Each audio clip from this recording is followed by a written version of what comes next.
Thank you for watching Murder, Monsters, and Mysteries. Tonight, we take a look at a terrifying cryptid known as space jellyfish. Weird, I know, but this has been seen by thousands upon thousands of people across the planet. Let's take a look at the most famous sighting.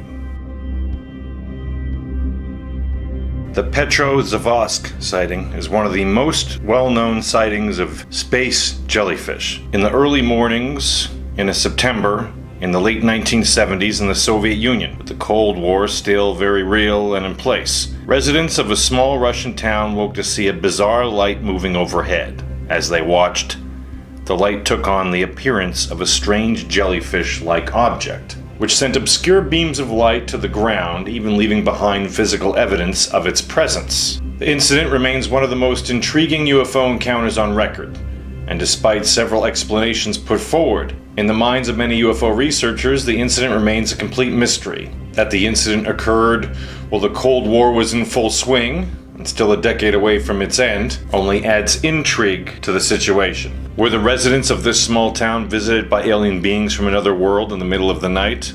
Or were they witnesses to some kind of top-secret Cold War technology or aircraft that was being discreetly tested by its own government?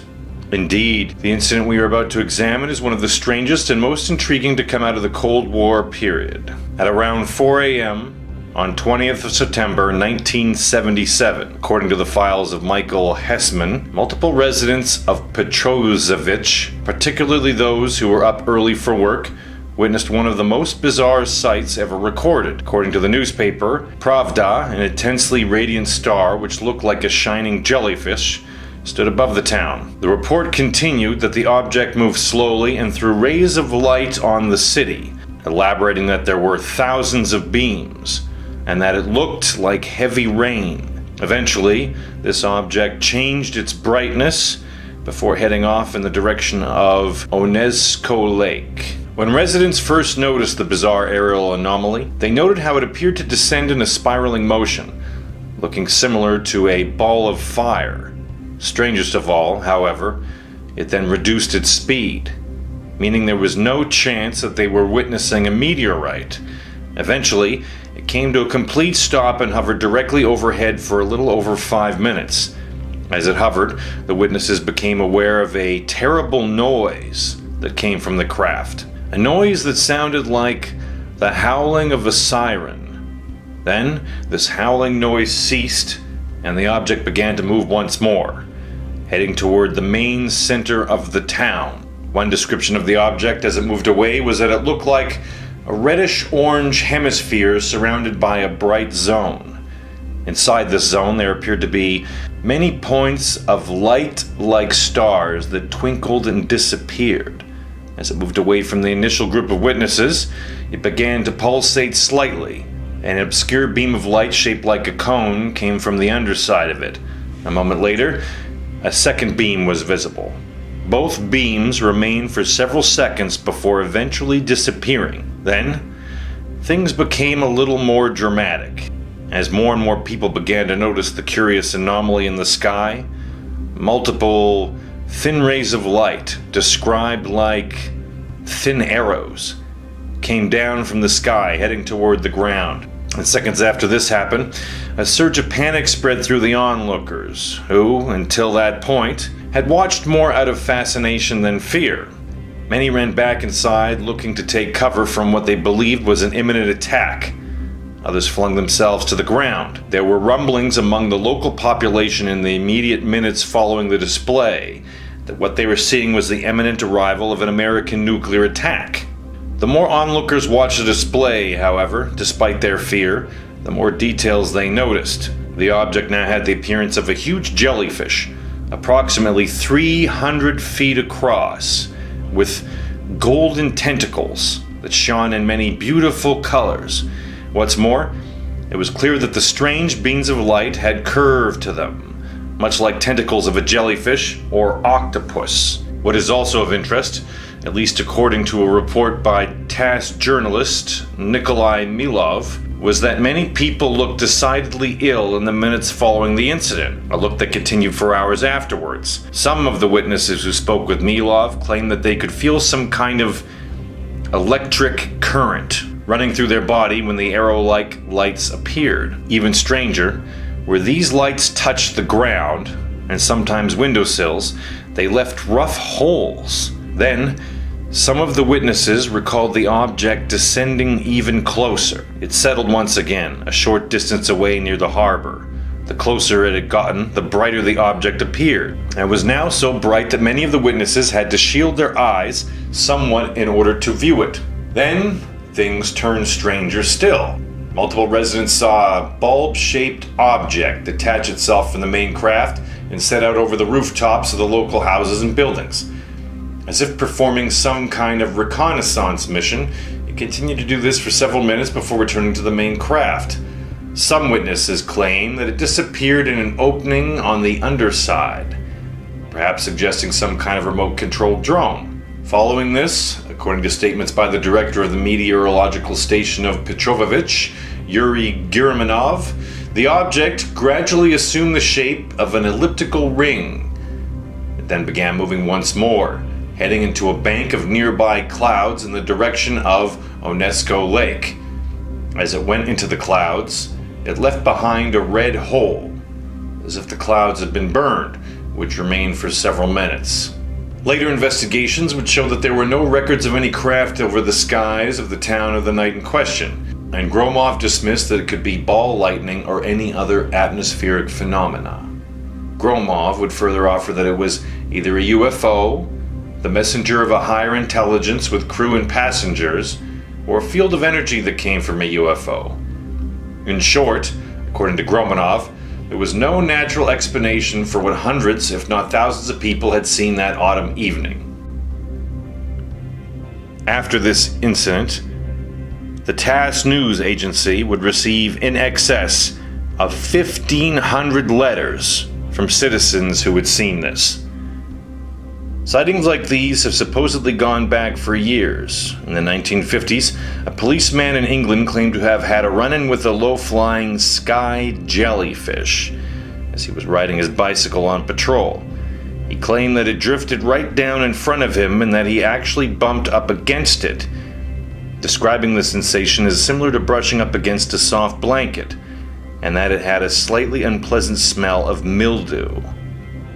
In 1958, there was also a report from Florida, where a policeman named Faustin Gallegos found a translucent purple blob about the size of a soccer ball outside of his house. He claimed that when he had approached it, it seemed to be some sort of dying creature, and when he picked up the thing, it just sort of evaporated in his hands. From the same era, a very odd claim was posted on the site of Norcal Blogs from a commentator calling himself Pi Guevara, who claimed that his uncle, an Oscar Guevara, had taken part in a scientific survey of these sorts of creatures in the 1950s and 60s. The remote areas of San Francisco had apparently experienced a spat of sightings over a decade that were usually referred to as space jellies, which would congregate in the upper atmosphere along with the coast, after which they would soar up into the upper atmosphere out of sight. Pi provides a letter that he allegedly received from his uncle, which outlines the phenomenon and his study of it. And it reads, "This coalescence of space jellies, as we called them, was assumed to be part of a seasonal migration pattern in and about the Western Pacific. With a small joint grant fund from several philanthropic scientific organizations, which shall remain unnamed, I developed a small, high-altitude, long-distance ultralight aircraft, the first of its kind, assisted by an in-flight deployable and detachable ovoid helium balloon. This platform was developed as it had become evident through observation and experimentation that the behavior of these creatures was disturbed by the approach of a larger aircraft. It was not by coincidence that the craft bore a distinct resemblance to the large, presumably mature form of space jelly creatures themselves. Working within a shoestring budget, I deployed a modified aqualung attached to a motorcycle helmet and a small forge bellows that was fashioned into a crude but effective and lightweight breathing system for high altitudes. For warmth, I wore a gorilla suit procured from a costumer's auction in Emeryville and had it fitted with a lining of goose down. From below the aircraft was lowered a fair-sized grappling hook with several large mackerels tied to it with baling wire. Inside of 6 weeks in the fall of 1973, I had snagged most of these diaphanous jellyfish-like buggers. None of the captured survived the experience, and within minutes dissolved into an odd, steamy smoke. On my final expedition, as per standard operating procedure, I reached the specified location at an altitude of 9,500 feet, deployed the balloon, and floated up into the remaining few of these creatures, which, apparently, died of fright on the spot, dissolving into thread-like wisps before me. Besides the regrettable loss of the subjects under study, there was one more unfortunate circumstance. On the last mission, after jet-setting the balloon, I was flying in from the Pacific over the Faroe Islands at about 5,000 feet towards my hidden base of operations in a remote area. I was spotted by a U.S. Navy crew on a practice and shakedown cruise flying a restored antique consolidated Vultee BP-Y2 Coronado that was to be displayed in a few days at a Fleet Week exposition near Fisherman's Wharf. They veered off course, followed me, and executed a close and slow pass-by over San Francisco Bay. So close I could see the faces of the pilot and the crew. The flying boat then abruptly dropped altitude and beached near the Mare Island Naval Shipyard. For all intents and purposes, appeared to be an emergency landing. Weeks later, I learned, through some Navy sources in Vallejo, who hung out Fridays at the local bar and grill, that the pilot and crew recovered from the plane had babbled incoherently, and for days all they could talk about was the flying fish bear. Needless to say, the story has never been declassified and will likely never be. The only reason I relate it now is to lay to rest any fears that may still exist about these creatures, and confident in the knowledge that no one in their right mind will ever actually believe it.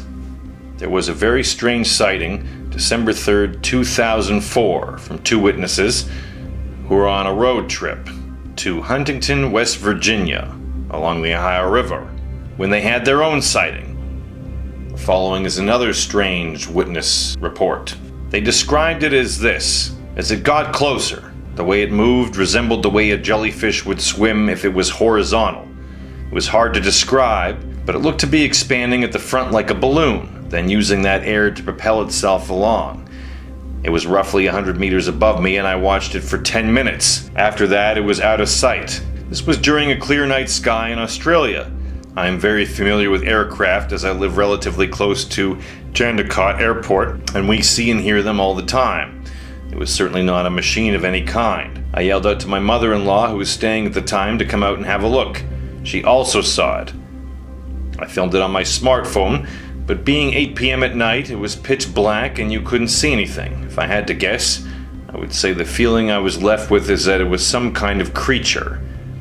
It moved gracefully and gradually in large deliberate movements, like a large bird would do with the large flap of its wings, then gliding for a bit. Although this was unlike anything I could describe, it appeared to be translucent in parts and remained at the same altitude and speed, but completely silent. Well, guys, what do you think? Are there creatures floating around in our upper atmosphere, living in the same solar system as us? Or are all the eyewitnesses incorrect? If you enjoyed this video, please like and subscribe, as we'll be uploading videos regularly.